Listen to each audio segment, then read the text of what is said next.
only green thing other than my feather boa that I have, and it is St. Patrick's Day. Gary says I look like a disco druid in this thing.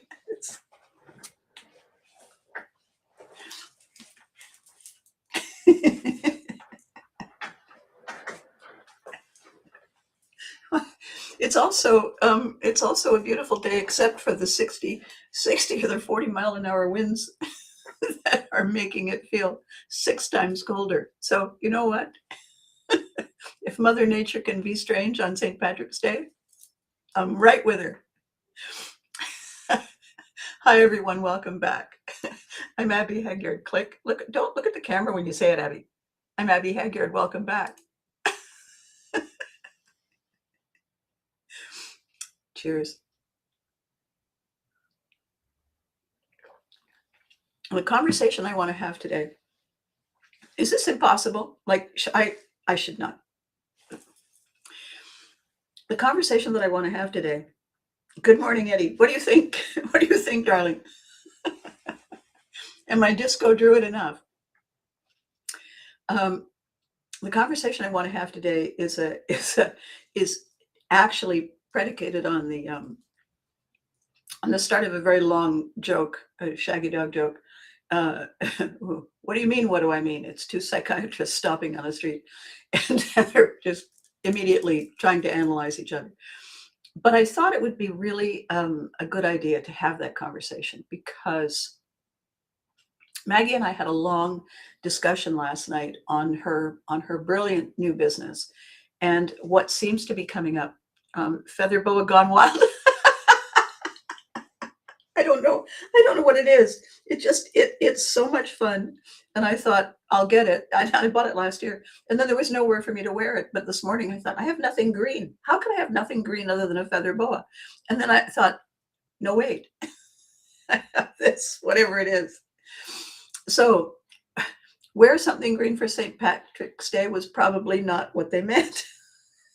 What do you mean? What do I mean? So the conversation that I want to have. Good morning. Good morning, Kelly. Happy St. Patrick's Day. Good morning, Maggie. This is not what I mean by get a jacket. By the way, this is not what I mean. Although, if one were going to Vegas, when in Vegas. So I'm now just having 7 conversations that have nothing to do with anything. And if you're just watching, you're thinking the woman's lost her mind. But it is St. Patrick's Day. It is also, and I think it's very fitting that I particularly am wearing this jacket. This is the launch day for a brilliant labor of love documentary expose created by our You Can't Do That on Television historian, Billy Nave, who has put in endless hours of creativity and investigation and deep dive into records going back far too long, really. And the expose that he's finally got the permission to go ahead and create is to dig into the reasons why there has been this just completely inappropriate behavior from the distribution people of our brilliant television series. And the inappropriate behavior goes back to 1985. And this is not the kinds of inappropriate behavior we're seeing in the news. This is contractual.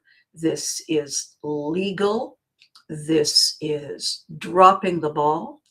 And a lot of very, very beautiful, talented, sincere, legitimately contract-signed people were kicked to the curb. So Billy has taken it on with a nod from Roger, with a nod from all the inner people, that doing it the quiet, legal way didn't work. So now we're going to, basically, Billy has created a brass band, and he's launching today.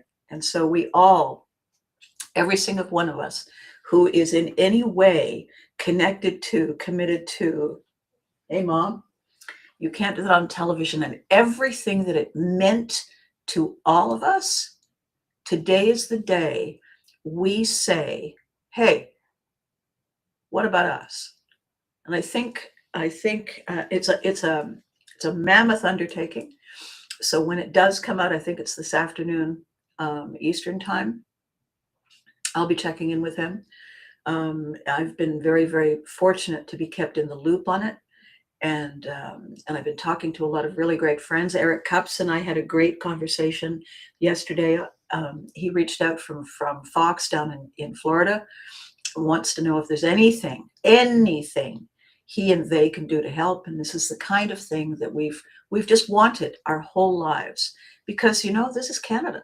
This is Canadian talent, Canadian creativity, the genius of Roger Price. There's no reason it should have been kicked to the curb. None at all, except what? Indifference, don't care, something, just wrong. Anyway, when people say, what do you mean? What do I mean? In our case, we said we're union workers. Where's your responsibility? When we are talking today, and Maggie and I were having this conversation, when we are talking today about the latest trend in technology and people saying, suck it up, do it, whether you like it or not, suck it up. And somebody says, what do you mean? I show up, I do everything, do more, be more. And the challenge that we all face is everyone all the time. This is part of Pivotry in Motion, part of my conversation with actors, with writers, with business owners who don't understand why something isn't working. We all assume two things, and they're not wrong. It's just that they're not always helpful. The first thing we assume is that we all use the same exact definition of the words we are just using in our conversations. It's like 5 fluid ounces is 5 fluid ounces. It's like red means stop, green means go. Everyone believes that that is universally understood, applied, and adhered to. And that's where the problem is. That's where the mistake is. What do you mean? What do I mean? While it's funny, what I'm saying is, are we bringing the same question to the table? And just because we're using the same word doesn't mean we're using the same definition. So one of the things that I want to talk about in the coming days, weeks, months, because Maggie and I had a deep dive on it, is this. People who do not feel that they are heard, no matter how many times they say one simple word over and over and over again, and no one seems to hear them or understand them or bother to try, what do you get? You get giving up, you get burnout, you get heartbroken, you get people falling apart a little inside. You get them phoning it in and no longer deriving any joy from the work that they love. And where is the value in that? That's just nuts, right? So do we have a way to fix it? Yes. Our own definition, equitable to looking through our own, looking through our own lens, through our own glass. Sure it is. It's a great conversation. Hang on a second. A great conversation I overheard on one of these podcasts. I can't remember which one. And they were speaking to a very, very wise psychiatrist who said, kids are raised in the same family. They're raised by the same parents. And the psychiatrist said, no, they're not. They're not. Because who we are in this moment is not who we are 5 minutes later. There's an old expression, you can't step in the same river twice. What it means is the specific droplets of water that we touched have moved on, and how we felt ourselves when our foot went in the water, that has shifted, because it's 5 minutes later. And of course, I'm still Abby Hagyard, but I can be Abby Hagyard a couple of degrees off plumb from where I was before.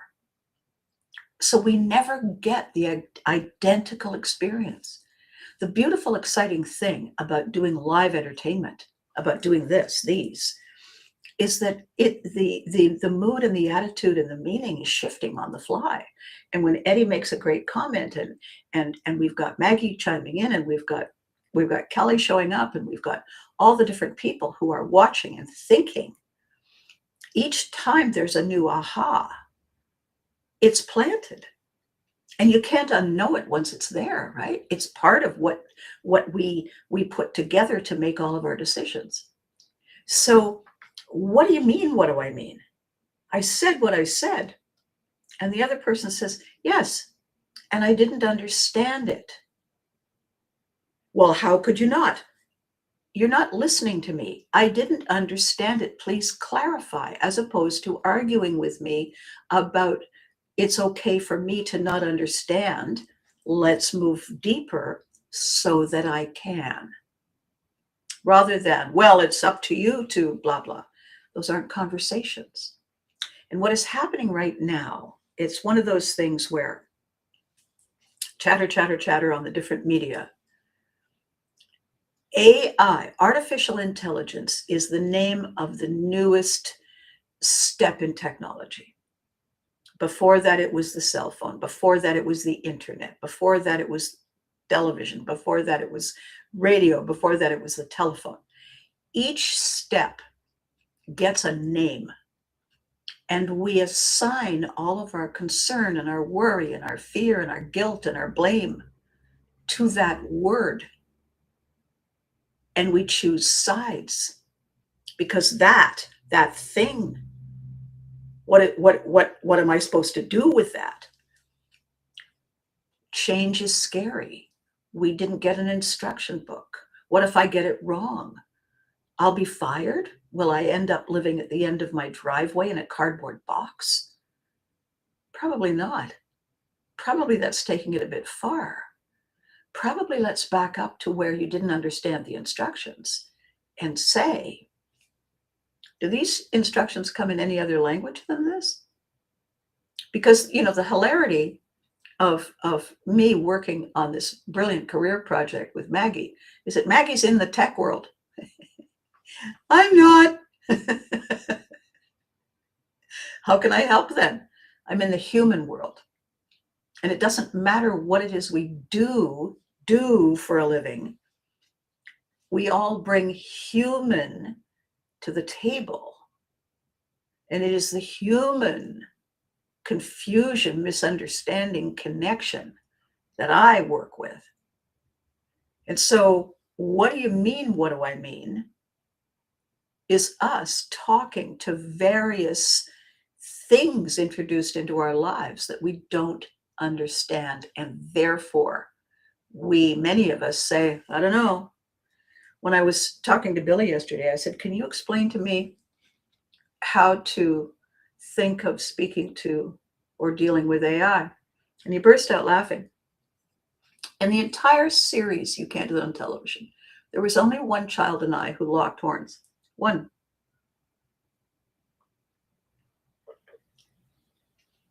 And so when I said, can you tell me how I should think of and then try to explain dealing with AI? And Billy laughed, and he said the name of the child. And I stopped for a split second, and then I howled with laughter, and I said, I understand it. Thank you. So here's what happened when that child and I locked horns. That child came in with an attitude that he was about to be extraordinarily famous, because he was now one of the stars of this, at that time, huge television phenomenon for kids worldwide. And he came in, and made a very good attempt to put me in my place. And it didn't go well for any of us. It was fine for me. It didn't go that well in terms of his strategy, because it hadn't occurred to him that everyone wasn't thinking the same way he was. And so when I was talking to Maggie, and I've been reading a lot of these news reports, and I've been saying to her, if we're going to launch this business, what we need to do is address the elephants in the room. We can't just say, does anyone smell peanuts, and hope that they get it. And so when we spoke about this situation, I said, there is a new phenomenon people are talking about. It's not brain fog, it's AI brain fry. And I said, oh gosh, it's gonna take off because it rhymes. And I said, explain to me what is happening from your point of view in the world. And she talked about it at length. And I said, oh, I understand. Oh, I understand. And I'm going to tell you what I understood. And then you and I, over the next days, weeks, months, Eddie, you're going to dive deep into this. I know you are.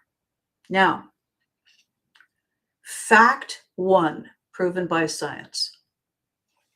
Our brain contains something called mirror neurons.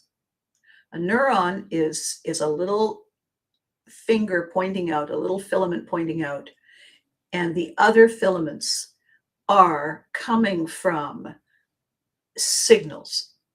And when the two connect and then stick, what it means is those repeated signals coming in, those repeated behaviors coming in, have formed a solid memory flag. It means that that brain can automatically do that for us again when triggered.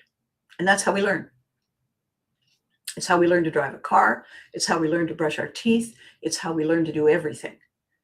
We are shown what to do. We are instructed what to do. We are guided in what to do. And it's done often enough that eventually those two little neurons connect.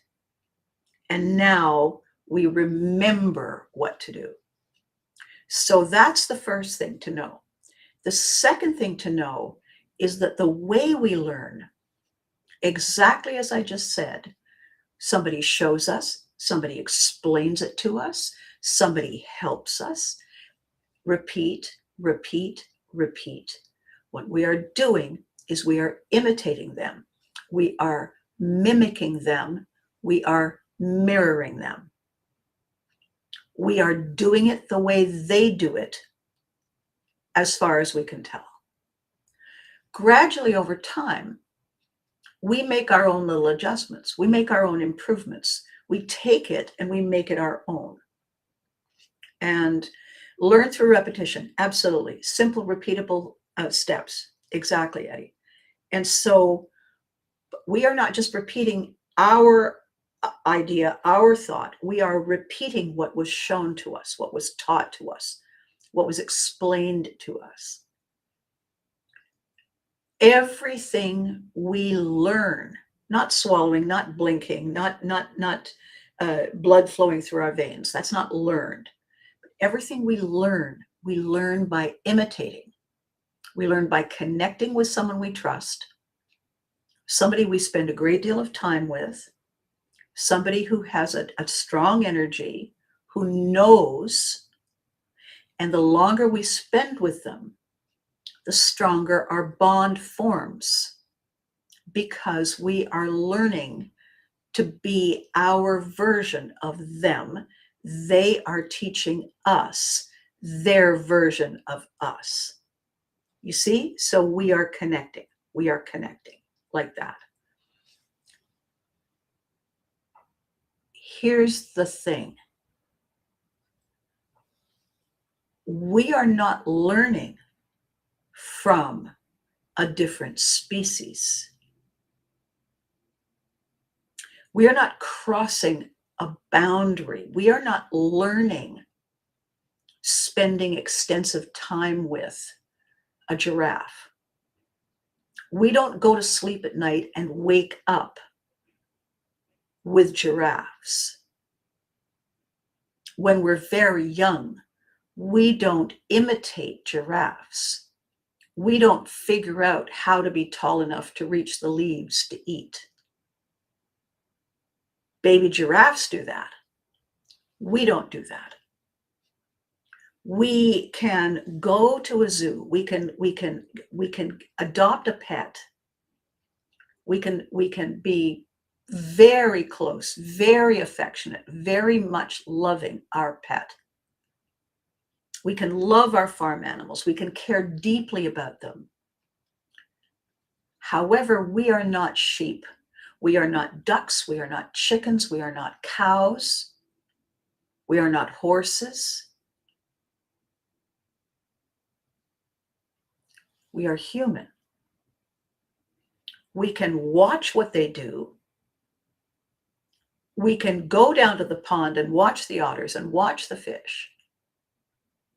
We can be fascinated by them, but we are not learning how to live and thrive and survive the way they do. And they are not teaching us every minute of every day how to be who they are, what they are, and do what they do the way they do it. That is reserved for the people we grow up with. When we go and get a job, when we go to school, we are surrounded by people like us, our size. We listen to someone, we react to each other, and together we learn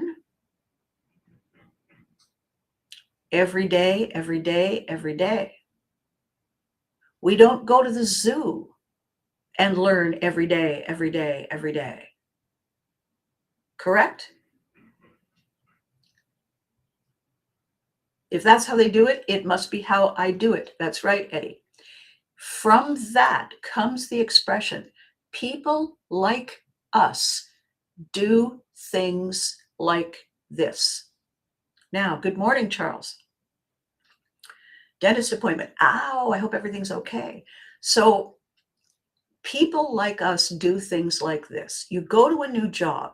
Somebody is assigned to train you. They walk you through it. They make a friend. You do your best to get along.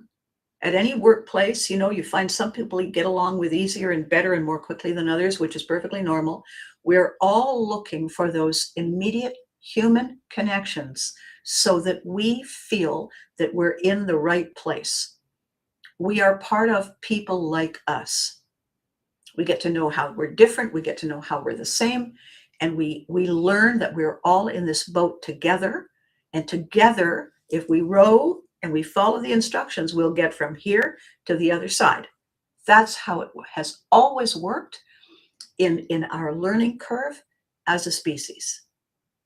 It has never not worked that way. If we have gone into foster care, we have gone into foster care with other children. The situations have been good or not good. If we're sick, we go to a hospital. We are taken care of. We are with other patients. We are in a situation with other people who are going through something, maybe not the same as us, but we're all there for a similar reason. There is an innate connection that tells us who we are. I'm not them, but we are similar. It gives us a sense of where we are. I got on the right shuttle. A lot of times when I was a kid, every time we would transfer, we'd go to a new place and I'd have the distinct feeling that I got on the wrong shuttle until I got used to it because I didn't know anything and everybody was doing it one way. And I thought, I have no idea what they're doing. And then gradually I would learn. Correct? We've all been through this. New school, new job, new house, new neighborhood, new anything new. We reach out to another human. Another human is it comes to us, is invited, is assigned to us, and we begin the learning process again. Yes, you did connect with them all positively. Yes, yes. You, Eddie, had gone through a very difficult transition time. You and I had talked extensively about finding the commonalities and not assuming that if this works, then we're all together. You had gone through that, this is my new family, in those other situations. And that was the downfall, because you wanted them to be family before they had qualified to be family. The same applies in any workplace. The same applies in any new scenario. You get to know the neighbors. You get to know where the local stores are. You become familiar. And as the community teaches you, you teach the community. The predication, the bottom line, the walk through the door at the beginning is people like us. We need to find connection. We need to feel safe. We need to find sanctuary. We need to learn and grow and thrive. And the easiest way to do that is collaboratively, reaching out, making a friend, learning from each other and growing. That's how it works. So here's what has happened, and it's happened very suddenly, and no one has noticed. When Maggie and I were talking about it, she said, no one's noticed, Dad Abby. You're way outside the box. You're standing over there and you're saying, why are they all leaning that way? But up close, nobody knows they're leaning. And she's not wrong. I've been outside the boxes for most of my life, and I've been told this before. So I'm going to explain to you what is the root cause of the concern. 1 second.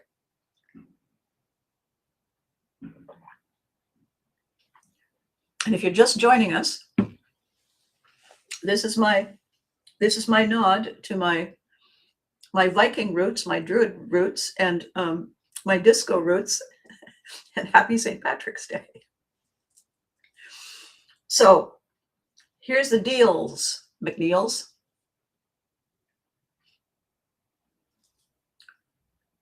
A technology system is a system.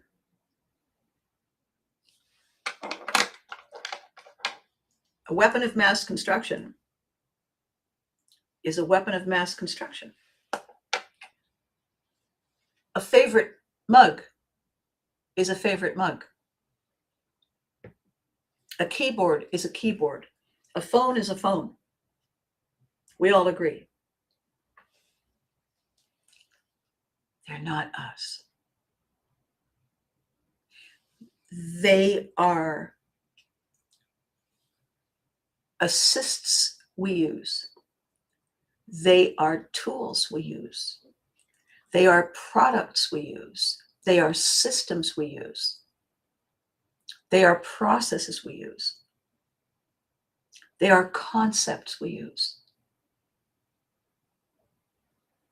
The computer is a magnificent invention that we use. The internet is a communication system we use. The software is a product that allows us to use it. Correct?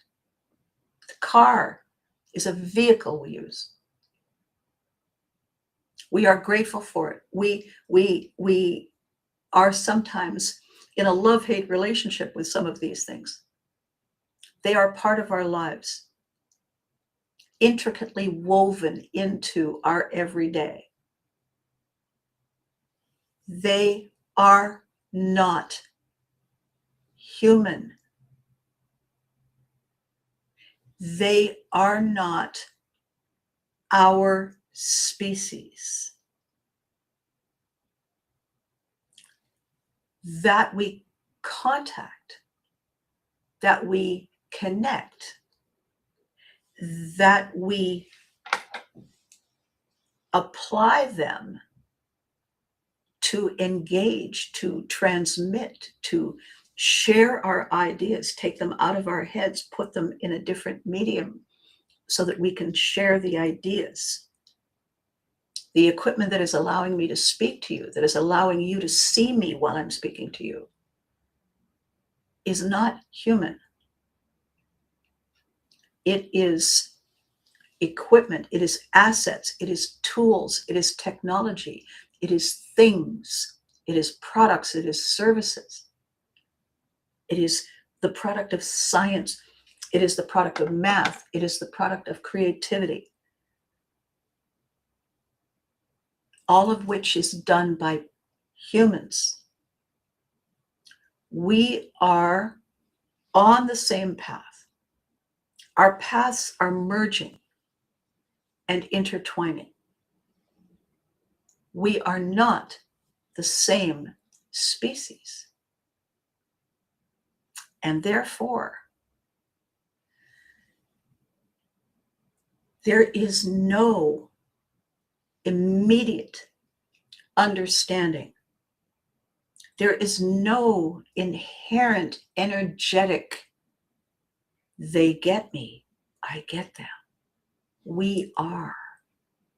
There is no we are in the same way that energetically and spiritually and mentally and emotionally and physically we get each other. Humans get each other. Humans and the animals and the fish and the birds and the plants and the soil and the weather, the rain, the snow.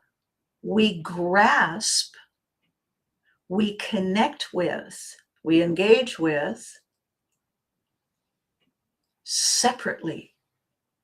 We are not the same. All molecules are in some way, sure, but in terms of comprehension, in terms of feeling that they get us, there is a missing layer. We are not the same. And people who tell us to get over it and try harder and learn to love it, learn to like it, learn to deal with it, are missing the point. We don't have to learn to deal with it, love it, like it, pretend that it's the same. I'm a human. I don't have to pretend to be otherwise in order to appreciate other. And because I don't have to do that, because I don't have to try harder to feel it, I also don't have to feel in some way a failure for achieving it. Technology is created at its source by human ingenuity, imagination, creativity, and logic, and hard work, and discipline. And then it advances. We invented the wheel. The wheel did not invent us. That we seem to be allowing things to roll wheels, and we feel obliged to step inside the wheel like little hamsters and run faster and try harder in order to compete and get along with a technology, is destined to damage our sense of self-worth, our sense of who we are. I don't have to be a cat to appreciate cats. I don't have to be a dog to appreciate dogs. I don't have to be a child to appreciate children. And I'm just about stepping on a very interesting Roger, when we first met, said, "Do you like children, Abby?" And I said, there's a lot at stake in that question. There's a lot at stake. Bear in mind, I was delivering singing telegrams and balloons dressed as a chicken when Roger asked me if I liked children. And I knew there was a lot riding on it. And I said, Roger, I'm going to be honest with you. I like some children. I like some children in the way that I like some dogs and some cars and some food. And then there are other children that I take a really long look at and I think, that's going to be a lot of work. And he could not, he was so funny, the expression on his face. And he laughed and he said, "You're hired." And I said, "What happened?" And he said, "A lot of people who wanted this job would have lied to me." He said, "And you told me the absolute truth." And I said, "I did. Yeah, I did. Well, I figured this is going to be a long association. If I lie to you now and you find out, boop, I'm out on the street. Might as well go with the truth." And this is what I'm saying to all of us. And this has been part of the Pivotry training, the Lion Effect training from the beginning. We bring who we are. And that includes the inner different personalities and strengths and our weaknesses. And we, bringing who we are, we align with, we associate with, we compare, contrast, connect, compete with other people, other systems, other species, in order to change, grow, survive, thrive. We do not, must not believe that we, in order to achieve this end, must abandon ourselves, must reject ourselves and all that that means in order to maintain our place in the tribe. We bring who and what we are, and then we do our best to connect, to collaborate, to communicate, to engage, to transform. And when it doesn't work, we try to get help. We try to get assistance. We try to learn, to adapt, to adjust, but never, ever are we required to abandon who we are, to abandon our beliefs, to abandon our principles. We can adapt, we can adopt if it feels acceptable, we can apply, we can, when we must, find reasonable ways to comply, as long as we do not abandon who we are, because who we are is everything. And when we all grasp that together it is our differences that make us strong, not clones. I have barriers that I am working through, breaking down in certain areas of learning. And we all do. We also have easy open access in other areas of learning.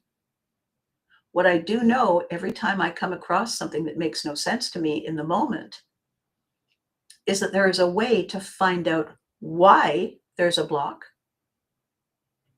and work through it. And when I hear over and over and over, and people are not paying attention, somebody is assigned to work with a new technology and they struggle with it.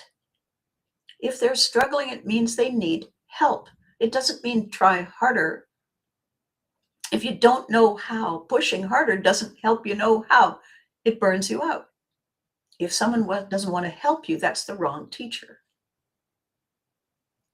And in this rush to claim new ground, we are missing vital steps. You learn tasks of repetition, new tasks come your way and you learn them and get gooder. Yes, exactly. And so truth wins this day. It certainly does. Everything we bring, Marnie and I have known each other for a while, and we have known each other through various stages in our careers and our lives. And every time we reconnect, what we are essentially saying is, boy, have I missed you. How are you? And who are you now? Both of us do that. I've missed you. How are you? And who are you now? And then we figure out how to adjust the way we have always danced, how we have always said, do you dip? And would you care to lead? Because I have no idea what we're doing. And the other says, gosh, I was hoping you would lead because I don't know either. We live this way. Gosh, I've missed you. How are you? Who are you now? Which version of you are you now? And they tell me, and then they ask me and I tell them. And simultaneously, we recalibrate our assumptions. We say, well, then if you're this, probably you're not doing that in the moment. And the other person says, you got that right. And we adjust to each other. And part of the rhetoric that we're hearing, again, probably well-intentioned, is that humans are being told, suck it up, try harder. This new technology is superior to you. And we don't care if you like it. Do the job. And that's not the way to create connection. That's not the way to create collaboration and cooperation and excitement. So I was saying to Maggie in our call, exactly, Kelly, who we are makes us unique, makes us valuable. There's a terrific book. It was written a few years ago now by a fellow named Daniel Pink. And the book is called Drive. And the book examined scads and scads and scads of people to discover what motivates them at work. Because a lot of people, bottom line driven people, assume that if I give you a bonus, if I give you a better title, if I put you in a corner office, you're going to work harder. You're going to be more committed to the work. And while that is true in the short term, for some people, what was discovered, what Daniel Pink wrote about in his book, was that people worked harder, longer, volunteered, leaned in when it was made clear to them that their commitment, their ownership of their choices, their decisions to show up fully, their innate inner excitement by possibility was what motivated them, drove them to give it their all. It's called agency, their ownership of outcome, their pride of performance, the gleam in their own eye when they look in the mirror, the way their shoulders set back. They look at themselves, they feel the way they feel, and they say, I like this. I'm walking here. That is what gets you excellence. How we get from the phone it in, the brain fog, the overwhelmed, the confusion, the exhaustion, the loss of confidence. How do we get from those mindsets, those moods, those attitudes, those energies? How we get that gone, how we divest ourselves of those attachments, those toxic attachments, so that once again we are who we've always been. We don't have to try harder to reach higher. We are that. We are all of our potential. What pulls us down, what holds us back, is trying to comply to external demands to be something else. When people ask that of us, they're pushing us to step outside who we are. Now, sometimes that works. If you join the Marines, you join the military, they send you to boot camp. Boot camp is designed to reframe your automatic assumptions and your habits. You come in loving your family, loving your loved ones, loving your country, loving your faith, and what they train you to do in the moment in order to be an effective, collaborating unit of combined talents is to prioritize the team. Because the team is who is with you on the front line. The team is who you have to be in sync with, in step with. We all have to learn to use the equipment together the same way. You can be individual and do it creatively on your own time. But for us, in the moment, when the team is called, there has to be one way. When you join a professional team, there is a playbook. There is a coach. We take all of our individual talents. We don't say you're not a goalie anymore. You're not a tight end anymore. You're not a first baseman anymore. We don't say that. We say you are those things. That's why you're here. This is how we are going to combine them to create our unique recipe for success. We are elevating you to be recognized for what you bring. We are elevating all of us to be recognized for what we bring. We all bring it, and we all agree together to look for the best way to collaborate, combine, and create a transformation outcome that is a win. That process from individual, from external to of one collective mind is flow. And I teach that. Gary and I teach that. We train people to find their way back to flow. We give people the tools. We give them the reassurance. We give them the dots. We show them how they connect. We explain step by step. It's the instruction booklet that no one gets. We're creating it one-on-one. So what I want to say to you about this AI brain fry is that if they're asking you to do something that is outside the capacity of the human condition, they are doing it wrong. That they don't understand is their problem. If we wish to do well and they can't teach us, then they are not parenting us. We don't have to parent ourselves. We can get help. We can say, can you show me how to do this? How do I deal with this toaster oven? How do I plug in my new printer? Show me how I need to do what I do to allow it to do what it does, so that together, side by side, we achieve the goal. That is how people should be talking to you. They're not.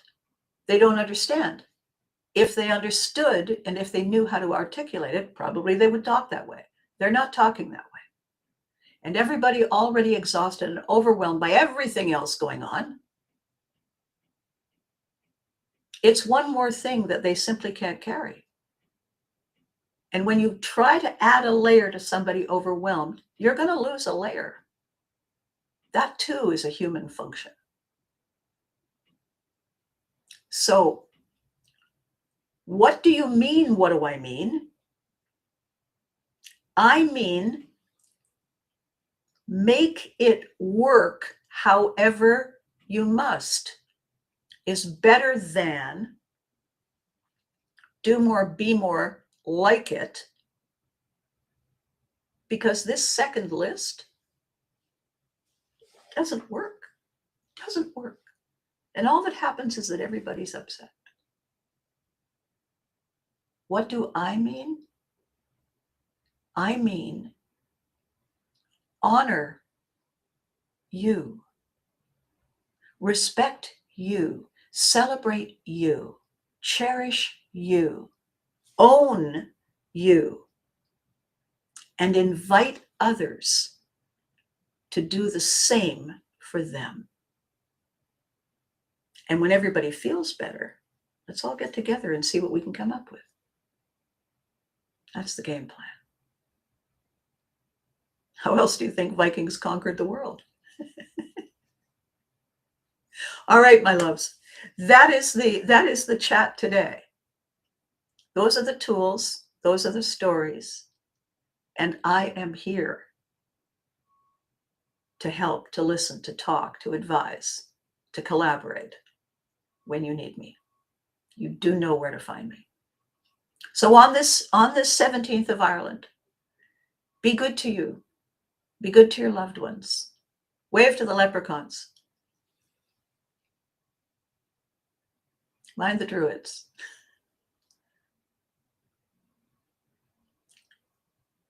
Hug your loved ones. They deserve it. And I will catch you in a couple of days with some very interesting news. And oh yes, when you can, today, check out the documentary. It's going to be on all the platforms. All right? Thank you for watching. Thank you for making this beautiful experience. Today was ABCAST 445. How incredible is that? See you soon.